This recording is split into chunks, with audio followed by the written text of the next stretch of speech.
Imagine we have two identical coffee cups. Then, imagine a special substance acting as both sugar and salt, and putting it into both cups makes it act in a way where if it takes sugar in one cup, then the other must have salt. The fact that we know what the other cup will contain while only tasting one cup is analogous to what we call quantum entanglement. Quantum entanglement is when two particles are correlated with one another. Detection of entangled states is important because it is used in quantum computing, quantum cryptography, quantum teleportation, superdense coding, and many more. We are able to detect entanglement using various methods such as entanglement criteria and witnesses.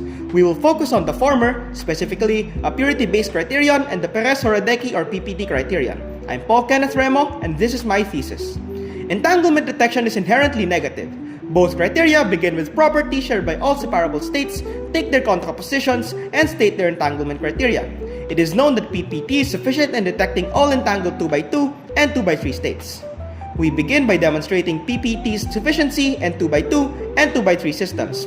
Then, we move on to compare the two for m by n dimensions, specifically 3x5 and 5x5 bipartite systems, and multipartite 2x2x2 and 5x5x5 systems. We now set the stage for comparison. The first method is by direct application of criteria, where we see purity being dependent on the dimension of the smallest subsystem, while PPT is remaining static. The next stage is applying a depolarizing noise. This hinders both criteria's detection ranges. Results demonstrate PPT's sufficiency in 2x2 and 2x3 systems, and purity was only able to detect states undetected by PPT when the minimum dimension is greater than or equal to 5. Moreover, increasing the dimensions increased both criteria's robustness to noisy states. Lastly, we subject both to an isotropic twirl. Here, we can see that both criteria were actually able to detect more entanglement than simple direct application.